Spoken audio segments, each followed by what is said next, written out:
The massive archive room hummed with the soft blue light of data crystals. Captain James walked slowly between the towering shelves, his footsteps echoing in the ancient chamber. Each crystal held thousands of years of spacefaring history, but he searched for one specific record. "Atlas, are you sure about these coordinates?" he asked, looking up at the floating metal sphere that housed his ship's eye. "Yes, Captain. Section 47B contains all warnings about dangerous worlds," Atlas replied, its gentle voice bouncing off the crystal walls. "Though I must note, this particular file has more warning markers than any other in our database." James reached out and touched the crystal marked Earth. It glowed brighter at his touch, and a hologram sprang to life in front of him. The image showed a blue-green planet, beautiful but somehow menacing in its display. "Play the first warning," James commanded, straightening his uniform. The crystal pulsed, and a voice spoke in the ancient language of the Stellar Council, automatically translated by his neural implant. "To all who find this record, avoid the third planet of the yellow star at coordinates 47B Earth. We lost 3 fleets trying to study its inhabitants. They are different. They do not think like us. They do not fight like us. They do not die like us." James frowned. "Atlas, when was this recording made?" "Approximately 2,000 standard years ago, Captain. The species that left it, the first seekers, vanished shortly after." "Show me the next one." Another voice, different from the first, filled the room. "The humans of Earth defy understanding. Our strongest ships meant nothing to them. They turned our own weapons against us. They smiled while fighting. They laughed in the face of death. Stay away. Stay away. Stay away." James walked around the hologram, studying the planet's details. "These warnings, they're all from advanced civilizations." "Yes, Captain. I count 17 distinct species that left warnings about Earth. 15 of those species no longer exist in any known database." The captain's eyes widened. "What happened to them?" "Unknown, though many of their last recorded transmissions mention Earth or humans." James sat down at a nearby console, his mind racing. The Stellar Council had always avoided that sector of space, following these ancient warnings without question. But times had changed. The galaxy needed new resources, new allies, and new knowledge. "Atlas, show me the most recent scans of Earth." The hologram shifted, showing current data. The planet still looked beautiful, but now it was surrounded by artificial satellites and small ships. Primitive technology by Council standards, but the humans were clearly advancing. "Their technological progress is remarkable," Atlas noted. "In the last 100 years alone, they've gone from primitive combustion engines to basic spaceflight. The rate of advancement exceeds all known development curves." James leaned back in his chair, a decision forming in his mind. What if we've been wrong all this time? What if these warnings are just old fears, misunderstandings? "Captain, I must point out that the statistical probability of 17 advanced species all misunderstanding the same planet is low, I know." James stood up, his decision made. "But they're advancing quickly. If we don't make contact soon, they'll make contact with us. Wouldn't it be better to choose the time and place?" Atlas's sphere dimmed slightly, processing this logic. "The Council will not approve an expedition. The warnings are law." James smiled, touching the Earth crystal one last time. "Then we don't tell them everything. We request a standard exploration mission. After all, these are just old stories, ancient warnings. Nobody really believes in legends anymore." "Right." The crystal pulsed one final time, as if trying to warn him again. But Captain James had made up his mind. Humanity had been isolated long enough. It was time to see if the legends were true. As he walked out of the archive room, he didn't notice the last warning playing silently behind him. They are not evil. They are not malicious. They are simply human. And that is far more dangerous than any weapon we have ever encountered. The great hall of the Stellar Council glowed with the light of 1,000 stars. 12 council members sat in their floating chairs, arranged in a perfect circle. Captain James stood in the center, trying to keep his hands from shaking as he prepared to present his proposal. "Members of the council," he began, his voice steady despite his nerves, "I come before you with a request for a standard exploration mission to Sector 47B. The room fell silent. Even the gentle hum of the anti-gravity chairs seemed to quiet down. Head Counselor Marcus leaned forward, his ancient face creased with concern. 47B, Marcus repeated slowly. "That sector is restricted, Captain. Has been for thousands of years." James nodded, activating his presentation device. A hologram of Earth appeared above their heads, spinning slowly. "Yes, sir. But times have changed. Our long-range scans show developing civilizations in that sector. We can't ignore them forever." Rita, the youngest council member, spoke up. Her silver eyes shone with interest. "The humans of Earth, they've reached space travel capabilities, haven't they?" "Basic space travel," James confirmed, "but their progress is unusual. They've advanced more in the last 100 years than most species do in 1,000. An older council member named Peter slammed his fist on his chair's arm. "Exactly why we should stay away. The warnings are clear. They are dangerous, unpredictable." James took a deep breath. This was the moment he had prepared for. With respect, "Sir, those warnings are ancient. The newest is 2,000 years old. Should we really base our decisions on such old information?" The council members looked at each other. James could see doubt in some of their faces. He pressed on, showing more images of Earth. "Look at their world, rich in resources we need. Their system has minerals our people haven't seen in generations. And if they're advancing so quickly, wouldn't it be better to make peaceful contact now, before they find us?" Rita stood up, her chair floating closer to the center. "He's right. We can't hide forever. Sooner or later, they'll develop better ships, better weapons, better technology. We should guide them, not fear them." The council erupted in argument. Some shouted about the ancient warnings. Others worried about resources. A few seemed genuinely curious about Earth. James waited patiently until Marcus raised his hand for silence. "Captain," the head counselor said slowly, "what exactly are you proposing?" "A small mission. One ship, my ship, the Star Seeker. We'll observe from a safe distance. No direct contact unless absolutely necessary." Peter snorted. "And when they detect you?" "When they attack. The warnings say they always attack." "That's why I've chosen my crew carefully," James replied. "Dr. Ann, the best xenobiologist in the fleet. Security Chief Mike, with 20 years of experience. And Atlas, the most advanced AI in our fleet." Rita floated down to stand beside James. "I support this mission. In fact, I'll fund it privately. No council resources required." The room fell silent again. Private funding meant the council couldn't officially stop the mission. They could only choose to support it or not. Marcus sighed deeply, looking older than ever. "Very well. We will not stop this mission. But hear me well, Captain James.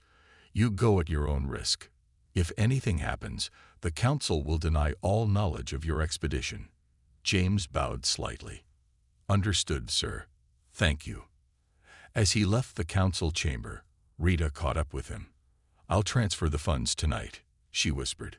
"But James, be careful. Maybe there's a reason those civilizations disappeared after meeting humans." James nodded, but his mind was already on the mission ahead. In 3 days, the Star Seeker would leave for Earth, and no ancient warning was going to stop him from discovering the truth about humanity. Behind him, the hologram of Earth continued to spin, its blue oceans and white clouds hiding whatever secrets had terrified so many advanced civilizations into extinction. The Star Seeker hung silently at the edge of Earth's solar system. Through the main viewport, Captain James watched the distant blue planet, barely larger than his thumbnail from this distance. "Scan complete," Atlas announced. "I'm detecting thousands of artificial satellites and approximately 300 space vessels near Earth. Most appear to be mining ships." Dr. Ann stood next to James, her eyes wide with excitement. "Their technology is primitive compared to ours, but look how fast they're building. These scans show they've doubled their space fleet in just 1 year." Security Chief Mike grunted from his weapons station. "That's what worries me. No species advances this quickly without a reason." James watched as a group of human mining ships worked together to break apart a small asteroid. Their techniques were rough but effective. "Atlas, move us closer. I want to see their mining operation up close." The Star Seeker glided forward silently, its advanced cloaking system hiding it from Earth's basic sensors. Or so they thought. "Captain," Mike's voice was sharp with alarm. "3 human ships just changed course. They're heading straight for us." James stood up straight. "Impossible. Our cloaking technology is centuries ahead of their sensors." "Yet they see us," Atlas confirmed. "The human ships are charging weapons. Their energy readings are unusual." "Open a communication channel," James ordered. "All frequencies, simple language pattern as we practiced."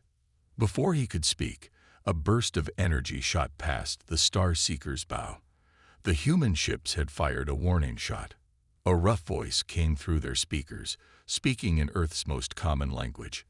"Unknown vessel, you are in restricted mining space.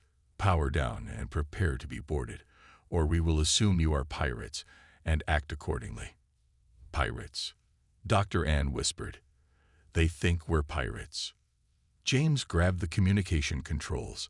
"Human vessels, this is Captain James of the Star Seeker. We are peaceful explorers from the Stellar Council. We mean no harm." The response was immediate. "Nice try, pirates. That's the 3rd time this month someone's tried the alien visitor trick. You have 10 seconds to power down." "They don't believe us," Mike said, checking his weapons. "And Captain, their weapons. The energy signature doesn't match anything in our database." Another shot fired, this one grazing their shields. The Star Seeker shook slightly. "Impossible," Mike shouted. "Our shields are the most advanced in the galaxy. How did they even touch us?" Dr. Ann rushed to her science station. "Their weapons, they're not using standard energy patterns. It's like they've developed completely different laws of physics." The human ships moved with incredible speed, forming a triangle around the Star Seeker. Their movements were rough but unpredictable, making it impossible to guess their next action. "Atlas," James called out, "full analysis of their weapon technology." "Unable to complete analysis," Atlas replied. "Their technology appears to be a mixture of primitive and highly advanced elements combined in ways our science says should not work. They are violating at least 3 laws of physics we thought were universal." Another shot hit them, stronger this time. Warning lights flashed across the bridge. "Shields at 60%, Mike reported, his voice shaking. "Captain, we need to leave. Now." James watched as more human ships appeared on their sensors, rushing to join the fight. The warnings in the archive flashed through his mind. "They do not think like us. They do not fight like us." "Atlas, get us out of here," he ordered. "Maximum speed." As the Star Seeker turned to flee, James caught one last glimpse of the human ships. They weren't just fighting well. They were improvising, trying new tactics with each shot, learning, adapting, getting stronger. Now he understood why the legends warned everyone to stay away from Earth. They weren't just dangerous because of their weapons. They were dangerous because they could turn anything into a weapon, even their own limitations. The Star Seeker disappeared into deep space, but James knew this wasn't over. They had made first contact with humans, and it had gone horribly wrong, just as the legends had predicted. The Star Seeker raced through space, its engines pushing far beyond safe limits. Behind them, 5 human ships followed, matching their speed without any signs of strain. "This is impossible," Mike said, watching the pursuit on his screen. "Their ships are practically held together with tape compared to ours. They should have fallen apart by now." Captain James gripped his chair as the ship shook from another hit. "Atlas, what's our status?" "Shield strength at 45% and falling," the AI reported. "The humans are not just following us, Captain. They're getting faster. They're learning our movement patterns." Dr. Ann worked frantically at her science station, analyzing data as it came in. "Captain, you need to see this. I'm getting readings from inside their ships." The main screen switched to show thermal images of the human vessels. Inside each one, the crew members were experiencing forces that should have killed them instantly. "Their bodies," Dr. Ann said, her voice filled with wonder and fear. "They're withstanding gravitational forces that would crush any normal species. It's as if they've adapted themselves." Another blast rocked the ship. James watched as two human vessels split off from the group, taking a different route through the asteroid field they were approaching. "They're trying to cut us off," Mike warned. "These humans, they're not just chasing us, they're hunting us." Atlas's voice came through with an urgent tone. "Captain, I've analyzed their communication patterns. They're coordinating their attacks, but not in any way I've seen before. They're using something they call intuition, making decisions without complete data." The Starseeker dove into the asteroid field, weaving between massive rocks that could destroy them with a single touch. James hoped the dangerous territory would slow down their pursuers. He was wrong. The human ships didn't just follow them into the field. They started using the asteroids as weapons, firing at specific rocks to create chain reactions of debris. New data about human biology, Dr. Ann reported, still scanning. Their bodies produce chemicals during dangerous situations that actually improve their performance. They're literally getting better at chasing us because they're enjoying it. A massive explosion behind them lit up space as one of the human ships deliberately crashed through an asteroid rather than go around it. The move made no logical sense, but it worked. They were now even closer to the Starseeker. "Their ships should have been destroyed by that impact," Mike said, checking his readings again and again. "But they've reinforced their hulls with, is that mining equipment? They're modifying their ships during the chase." James watched in amazement and horror as the human vessels demonstrated maneuvers that defied both physics and logic. They used gravity slingshots around asteroids. They scraped against rocks to change direction faster, and they seemed to communicate with each other almost instantly. "Atlas," James called out, "full analysis of their tactics. Compare to all known space combat techniques." Unable to comply, Atlas responded, "Their tactics do not match any known patterns. They are inventing new ways to fly with each passing minute. Captain, I believe I now understand why the earlier civilizations feared them so much. Humans don't just learn from experience. They thrive on it." The Starseeker shuddered as another hit landed. The human ships had boxed them in, using the asteroid field itself as a trap. "Now I understand," James said quietly, watching the human ships close in. The warnings weren't about their weapons or their technology. It was about their nature. They don't follow the rules because they don't see rules the same way we do. Every limitation we think they have is just another challenge for them to overcome. As if to prove his point, one of the human ships performed a maneuver that their science said was impossible, spinning in a way that should have torn the ship apart, just to get a better shooting angle. The legends had been right all along. Humans weren't just another species. They were something else entirely. Trapped between a massive asteroid and 3 human ships, the Starseeker had nowhere left to run. Captain James ordered all power to the shields as his crew worked frantically to understand their situation. "Atlas, can you decode their communications yet?" James asked, watching the human ships take up positions around them. "Yes, Captain." Their encryption was complex, but in an unusual way. They used something called slang that changes meaning based on context. I'm patching it through now. The bridge filled with human voices, rough and excited. "Did you see that maneuver they pulled? Beautiful tech they've got." "Yeah, but their flying is too perfect, too by the book. No style. Bet they've never had to outrun a solar storm just to make rent." Dr. Ann looked up from her station, her eyes wide. "Captain, they're not angry. They're excited. They're treating this like a game."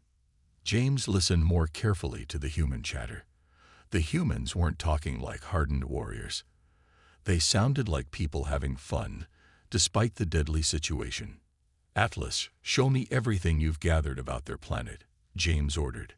The main screen filled with images of Earth. Massive storms ripped across continents. Volcanoes spewed rivers of molten rock. Earthquakes shattered the ground. And humans lived through it all. "Their planet," Mike whispered, "it's a death world. Everything there is trying to kill them." Dr. Ann nodded excitedly. "Look at their history. They evolved as prey animals, but they turned themselves into apex predators through tool use. They survived ice ages, megastorms, and predators 10 times their size.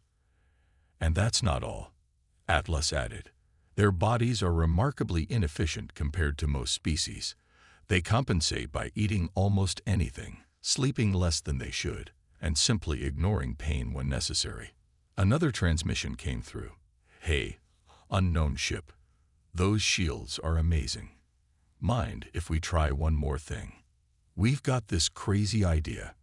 James watched in disbelief as one of the human ships deliberately powered down its weapons. The crew could see humans in spacesuits climbing out onto their ship's hull, carrying mining equipment. "What are they doing?" Mike asked, bewildered. "Those suits are primitive.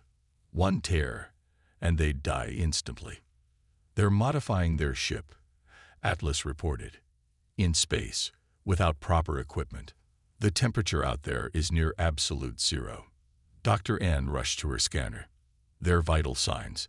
They're under extreme stress, but they're laughing. Their bodies are producing chemicals that make them stronger, more focused, and happy.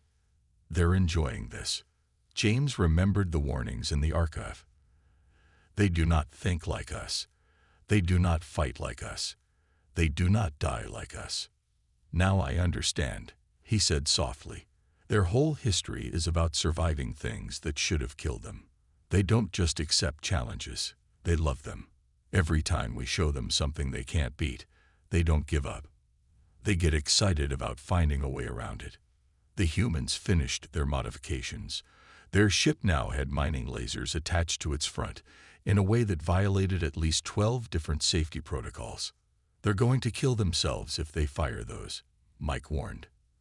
Atlas's voice held a new note of respect. "Actually, based on their modifications, they have a 12% chance of success. And for humans, that's apparently more than enough reason to try. Because they don't see it as a 88% chance of failure," Dr. Ann realized. "They see it as a challenge. Everything that should stop them just makes them try harder." James watched as the human ship powered up its makeshift weapons. The warnings weren't about humanity's technology or their strength. They were about their spirit, their endless drive to push beyond their limits, to turn disadvantages into advantages, to face impossible odds with a smile. The legends were right. Humanity wasn't dangerous because they were powerful. They were dangerous because nothing, not even the laws of physics, could tell them what they couldn't do. The modified mining laser on the human ship glowed bright red, then suddenly died. For a moment, nothing happened. Then a new voice came over the communication channel, calm and authoritative. "This is Commander Tom of Earth Defense Force. Starseeker, power down your engines. Let's talk properly." Captain James looked at his crew in surprise. "They knew our ship's name all along."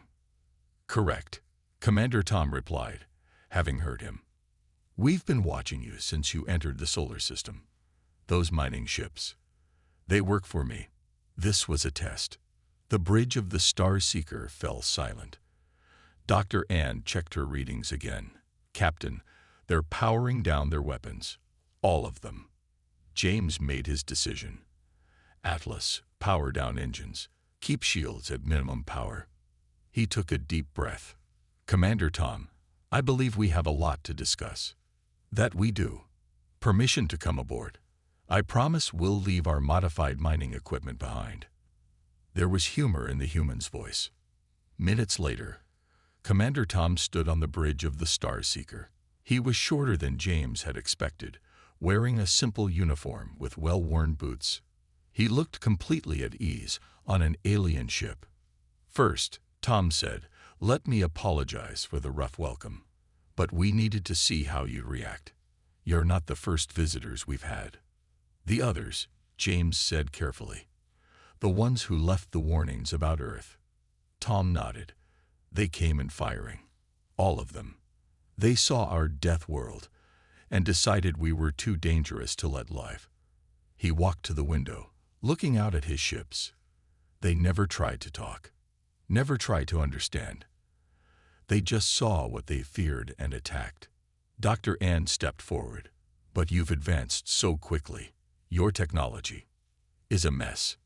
Tom laughed. Yeah, we know. We break all the rules of proper development. We skip steps. We combine things that shouldn't work together. We take crazy risks. But that's how we survive. Your ships, Mike said, still amazed. During the chase, they should have broken apart at least 3 times. 4 times, actually, Tom corrected. But we've learned that should is just another word for hasn't been proven impossible yet. When you grow up on a planet that tries to kill you every day, you learn to be creative. James thought about the archives, about all those warnings. The other species, they weren't lying about humans being dangerous. No, Tom agreed. We are dangerous. We're survivors. We're adaptable. We look at problems and see possibilities. We face death and make jokes. We're incredibly good at violence when we need to be. He turned to face them all. But that's not all we are. The main screen lit up with new images. Human cities full of art and music. Hospitals where they cared for the sick. Schools full of children learning about the stars. This is what the others never stayed long enough to see. Tom explained. Yes, we're dangerous, but we're also curious, creative, and caring. We can be your best friends or your worst enemies. It all depends on how you approach us. The legends, James said slowly, they weren't wrong, but they weren't completely right either. Exactly. Tom smiled. Those civilizations saw our potential for violence and ran away. They never saw our potential for friendship, for cooperation, for pushing the boundaries of what's possible. They never gave us a chance to show them that the same drive that makes us dangerous also makes us incredible allies. Dr. Ann looked at her data again. Your people, you modify your own bodies, your ships, even your environment. You never stop trying to improve. We can't stop, Tom said simply. It's who we are. We look at the impossible and say, maybe not today, but tomorrow. Tomorrow we'll find a way. James realized that this was what he had been looking for all along. Not just the truth about humanity, but the reason why they were so feared. And why that fear was only half the story. 3 months later, Captain James stood before the Stellar Council again. This time, Commander Tom stood beside him, drawing curious and fearful looks from the council members. Honorable Council, James began. I return not just with information about Earth, but with an opportunity for all of us. Head Counselor Marcus leaned forward, his eyes fixed on Tom. You brought a human here. After everything in the archives warned against this. The archives, Tom said, his voice carrying clearly through the chamber, tell only half the story. Your past visitors saw what they feared and ran away. They never stayed to see what we could become together. Rita, who had funded the mission, floated her chair closer. And what could we become together, human? Tom smiled and activated a hologram. It showed the Star Seeker, but modified with a mix of council and human technology. The ship now looked sleeker, stronger, and somehow more alive. In 3 months, Tom explained, We helped upgrade the Star Seeker's systems by 300%. Yes, some of our methods break your rules of scientific development, but they work. And that's just the beginning. The council chamber filled with whispers. Dr. Ann stepped forward with her own data. Council members, she said excitedly, humans don't just survive on their death world. They learn from it. They take ideas from everything around them. The way their birds fly, the way their fish swim, even the way their storms move. They turn nature's weapons into tools. Mike, who had been the most suspicious of humans, now stood proudly next to Tom. Their battle tactics make no sense until you realize they're not trying to follow rules. They're trying to write new ones. Every problem is just a puzzle waiting to be solved. Atlas's voice joined in. Their scientific database has been merged with mine. Their theories are chaotic, their methods dangerous, but their results are beyond anything we thought possible. James watched the council's reactions. Some still showed fear, but others displayed growing interest. He knew this was the crucial moment. The legends warned us to stay away from Earth, he said clearly. But they never saw this possibility. Humans don't want to destroy us. They want to explore with us, learn with us, grow with us. Yes, they're dangerous, but only to their enemies. Tom stepped forward. We offer friendship, knowledge exchange, and joint exploration. We'll help you see the universe in new ways you never imagined because you followed the rules too carefully. Rita was the first to smile. Like using mining lasers as weapons. Actually, Tom grinned, we've figured out 6 more ways to use those lasers since then. None of them are in the manual. Laughter rippled through the chamber, breaking the tension. Even Marcus's severe expression softened slightly. And if we say no? The head counselor asked. If we choose to isolate Earth again, then we'll keep exploring anyway, Tom said simply. We'll keep learning, growing, trying impossible things. It's what we do. But wouldn't it be better to do it together? James watched as the council members talked among themselves. He remembered the warnings in the archive, but now he saw them differently.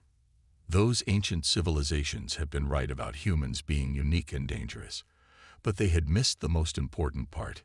Humans were also loyal friends, incredible innovators, and endlessly optimistic. The council's vote was unanimous. For the first time in history, Earth would join the galactic community. Not as a primitive world to be feared, but as equals who saw the universe differently. As James left the chamber with his new human friends, he thought about updating the archives. The warning about Earth would stay, but with a new addition. Approach with an open mind and an honest heart. What makes humans dangerous also makes them extraordinary. They break rules, defy physics, and attempt the impossible. And if you're lucky, they'll teach you how to do it too.